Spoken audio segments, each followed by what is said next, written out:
प्रदेश सरकार के प्राविधिक शिक्षा मंत्री आशीष पटेल ने रविवार की रात ट्वीट कर अपने ऊपर लगाए जा रहे आरोपों का खंडन किया था। मिर्जापुर में सोमवार को प्रवास के दौरान उन्होंने कहा कि अब वही सर्जरी कराकर कल लौटे हैं, इसके बाद का उपचार चल रहा है। सोशल मीडिया पर देखा कि अनर्गल आरोप लगाया जा रहा है, जिस पर हमने ट्वीट कर अपनी प्रतिक्रिया व्यक्त किया है। बताया कि मार्च 2022 में मंत्री पद का दायित्व संभालने के बाद वंचित वर्गों की हितों की रक्षा के लिए काम करता रहा। पहले नकल का धंधा चलता था, सारे सेंटर को गवर्नमेंट स्कूल में कर दिया। कहा कि उन्होंने निष्पक्ष और शिक्षकों के हितों की रक्षा के लिए काम किया है। बताया कि डीसीपी प्रमुख सचिव एवं देवराज के अध्यक्षता में गठित कमेटी ने प्रस्ताव बनाया था, जिसकी प्रति सीएमओ कार्यालय को भेजा गया था।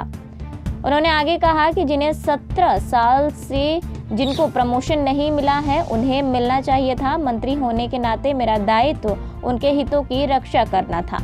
उन्होंने कहा कि आरोप लगाने वाले कहां से ऑपरेट हो रहे हैं यह सबको पता है। यह सीजनल लोग होते हैं जिनका काम आरोप लगाना होता है। उन्होंने आरोप लगाने वालों को सलाह दिया कि जाकर पढ़ाई लिखाई करें, तथ्यों को पढ़ें, फिर आगे बढ़ें। कहा कि कार्मिकों के मनोबल तोड़ देंगे तो कोई पढ़ाने वाला आगे नहीं मिलेगा। आशीष पटेल ने कहा कि एनडीए गठबंधन में शामिल होने के बाद मैं प्रधानमंत्री नरेंद्र मोदी को अपना नेता मानता हूं। जो उनका आदेश होगा उसका पालन होगा। देखिए, मैं अभी सर्जरी करा करके आपको जानकारी है, कल ही लौटा हूँ जी। और अभी पोस्ट सर्जरी जो ट्रीटमेंट है वो चल रहा है। मैंने भी सोशल मीडिया में कल देखा कि अनर्गल और मिथ्या आरोप लगाए जा रहे हैं, तो निश्चित तौर पे एक जिम्मेदार व्यक्ति होने के नाते मैंने अपनी प्रतिक्रिया दे दी।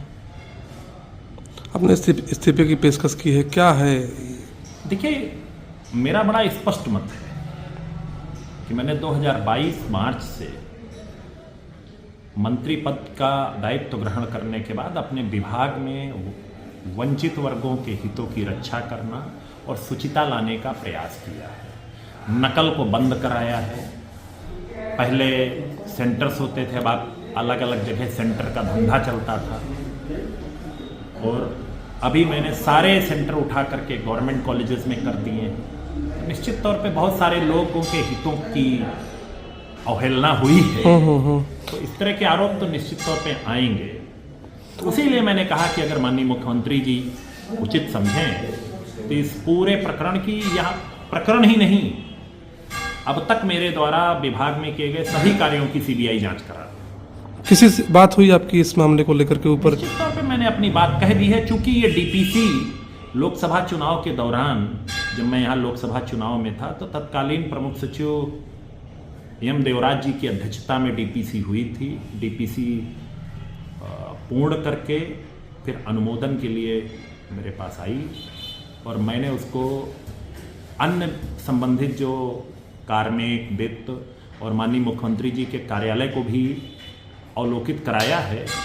तो मैं अपने निर्णय पे आज भी कायम हूँ और मेरा बड़ा स्पष्ट मत है कि पॉलिटेक्निक में गरीब बच्चे पढ़ते हैं और उनको पढ़ाने वाले व्यक्ति बहुत कष्टों के साथ सुदूरवर्ती क्षेत्र में रहते हैं। उनके मनोबल को ऊंचा करने के लिए अगर उन्हें 17 साल से प्रमोशन नहीं मिला है तो उनको प्रमोशन देने का काम मंत्री के रूप में, एक जिम्मेदार नागरिक के रूप में मेरा है। मैं इसकी जिम्मेदारी लेता हूं। अगर इसमें कहीं कोई गलत किसी को महसूस होता है तो मैंने इसीलिए कहा कि इसकी जांच कराने के लिए सबसे उच्चतम संस्था सीबीआई है, उससे जांच करें। सर, जो लोग आरोप लगा रहे हैं, कौन लोग हैं, कैसे, क्यों आरोप इस तरीके का लगा रहे हैं? जो है कोई जो आरोप लगा रहे हैं उनके बारे में भी जानते हैं और वो ऑपरेट कहां से हो रहे हैं ये भी आप जानते हैं। कहीं कोई चीज छुपी तो है नहीं। सीजनल लोग होते हैं, उनका काम है आरोप लगाना और तथ्य होते नहीं हैं। मेरा तो इसमें थोड़ा एक चीज और उनको सलाह है कि जा करके एक बार पढ़ाई लिखाई करें और पढ़ाई लिखाई करके सारे तथ्यों को पढ़ें और इसके बाद आगे बढ़ें और मेरा बड़ा स्पष्ट मत है पूरे प्रकरण में कि किसी भी कार्मिक के मनोबल को अगर हम प्रमोशन नहीं देंगे, तोड़ देंगे, तो अगली बार से आपको कोई भी पढ़ाने वाला कार्मिक आपको मिलेगा ही नहीं। जांच के लिए पद देने की मांग आपने कर दी है कि पद छोड़ने की मांग कर दी है कि अगर मैंने मेरे नेता माननीय प्रधानमंत्री जी हैं, 2014 से एनडीए माननीय प्रधानमंत्री जी के नेतृत्व में हम लोग हैं, और प्रधानमंत्री जी जिसको मैं अपना नेता कहता हूं, उनका जो आदेश होगा उसका पालन होगा।